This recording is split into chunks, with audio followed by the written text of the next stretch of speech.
What's up, everyone?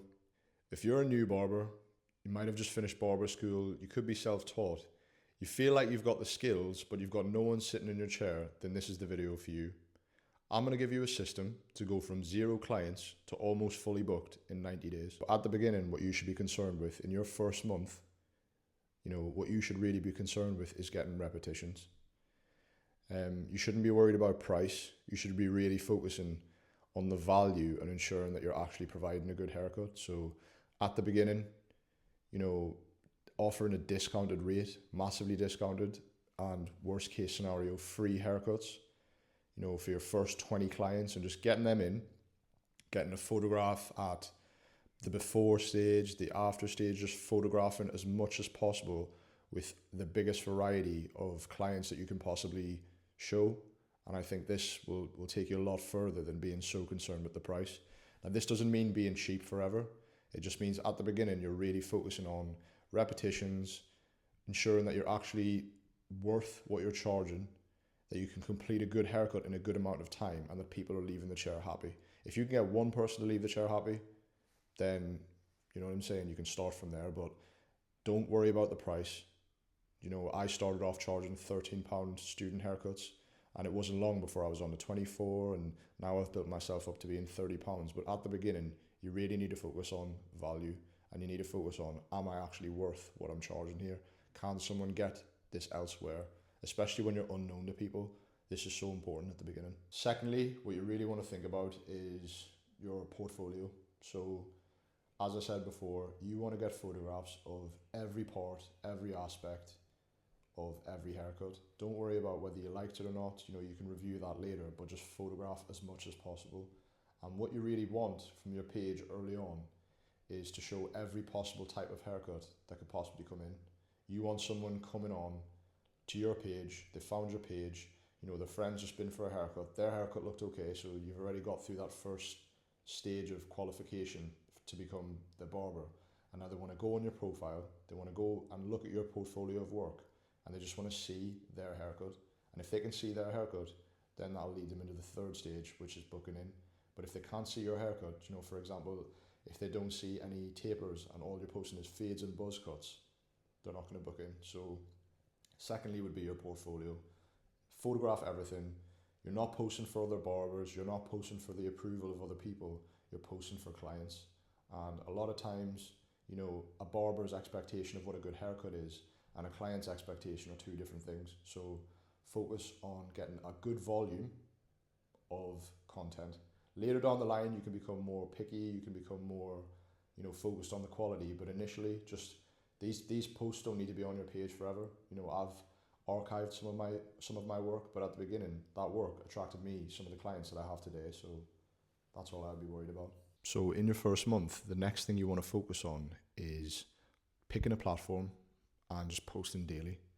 Stories, posts, screenshots of reviews, everything you can possibly think of, and just being as active as possible in the first month.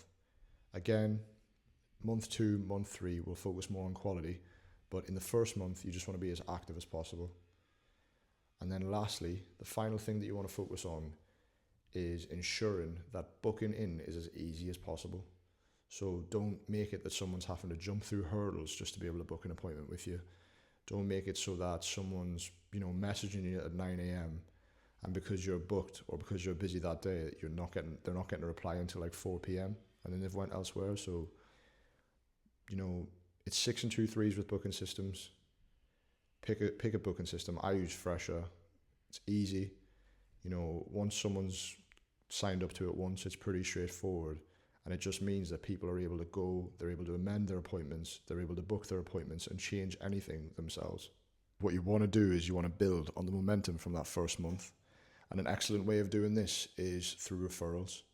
So in my early days, I had a referral scheme where I wouldn't advertise it, but I would just let a client know, by the way, I'm doing a referral scheme. If you leave me a 5-star review on Booksy and on Google, and then if you get someone to book in with me, tell them to add your name to the notes of the booking.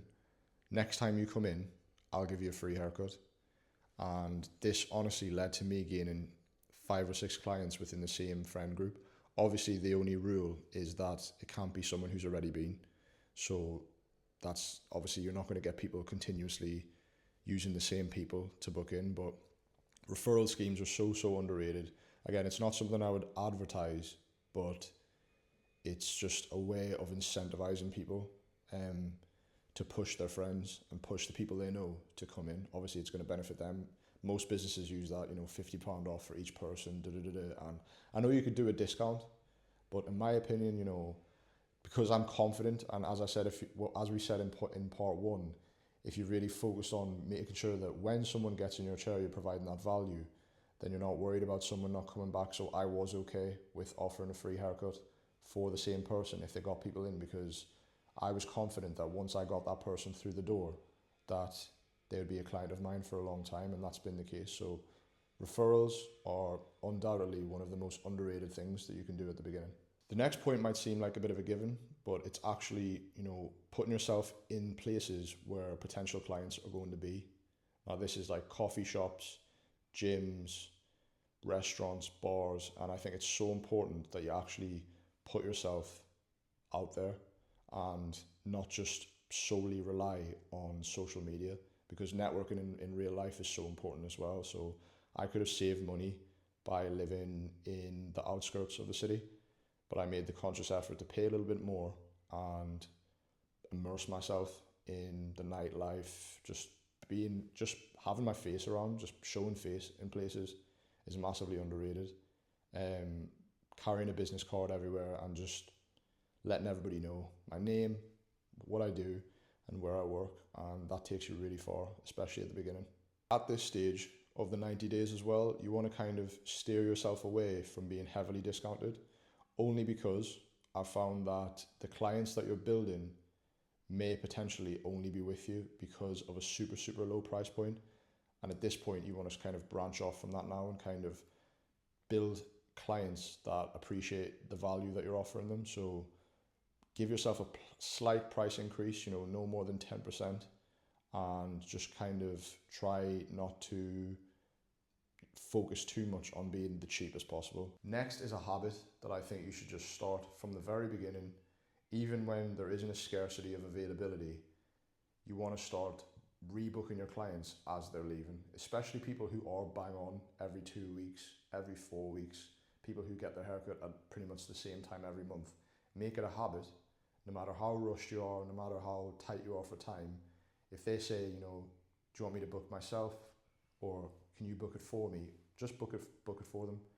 Take that extra minute to lock that in. It just starts to fill your calendar up a little bit further in advance, and then kind of create a scarcity of availability so that people feel the need to, as that compounds, like people will feel the need to book in with you earlier, and then you just have less and less space available all the time, and that just leads to getting to where you want to get with your client base. So now you've reached month 3, you're potentially 50, 60, 70% booked up, and now you want to really start to lock in and create some sort of scarcity amongst your clients. You also want to start really putting in the habits and the boundaries and the standards that you're going to carry with you now for the foreseeable. So firstly, it would be, if you haven't already, I would understand, but add in some sort of cancellation policy and no-show policy to your bookings, especially if you're now getting to the stage where maybe it's not everyone, but sometimes people are coming on and they're not able to book in with you. If that's the case and then people are wasting your time, this is something that you just want to stamp out so early. I think every place I've worked, except for the first one, had this cancellation policy, and honestly, I can't imagine doing it without it, especially Christmas times, busy periods. If I'm staying till 8 or 9, it's taking time away from my life, seeing my family, not just the money. So it's very important to start as you mean to go on and get that cancellation policy, get those card details confirmed, and just get that habit started straight away. Fourth point that you want to focus in on is making use of the waitlist that is available on your booking system. Now, this is something that's massively underrated. Sometimes clients will ask for an out of hours appointment. Sometimes I'll have someone blocked in for a longer period that they should be, and then I've missed that or something. And if someone puts in that they're waiting on the wait list, I'm likely then to either make that extra effort to fit them in, adjust, move a few things about. You could have like a 15-minute gap 3 times that day. Someone's booked you. If no one was looking for a haircut, you wouldn't be bothered. But if someone's looking for a haircut, you might adjust things and get them booked in wherever you can. And that could be an extra bit of money for you that week. So make use of the wait lists. With this plan, I wanted to purposely make sure that it didn't cost any money. There's like definitely a lot of value in sponsored ads and meta ads, but I can understand, and I've been in the position where you're starting off, money's so tight, you're either paying a rent or you're on a commission, and it just might not be ideal to spend money before you're making money. With this one, I wanted to make sure that there was no excuse. You know, it wasn't relying on money. All you have to do is buy a ring light and get cracking. So drop a comment down below what you would like to see next, and if you found this video useful, drop me a like as well.